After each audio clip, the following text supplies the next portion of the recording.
এক, সবচেয়ে বেশি যেটা করতে হবে পরিমাণে, জুমার দিন জুমার রাত বৃহস্পতিবার সন্ধ্যা থেকে নিয়ে শুক্রবার সন্ধ্যার আগ পর্যন্ত পরিমাণে সবচেয়ে বেশি করতে হবে যে আমলটা, সেটা হলো দুরূদ শরীফের আমল। কিসের আমল?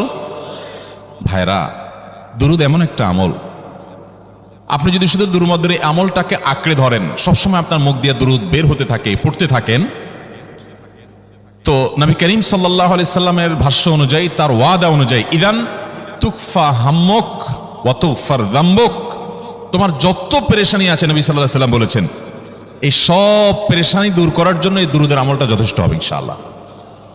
এবং গুনাহ মাফের জন্য এই দুরূদের আমলটা কি হবে? যথেষ্ট হবে। নবী করিম সাল্লাল্লাহু আলাইহি সাল্লাম বলেছেন, মান সাল্লা আলাইয়া মাররাতান সাল্লাল্লাহু আলাইহি আশরা, যে ব্যক্তি আমার প্রতি একবার দুরূদ পাঠ করবে, আল্লাহ রাব্বুল আলামিন তার প্রতি 10 বার রহমত নাযিল করবেন।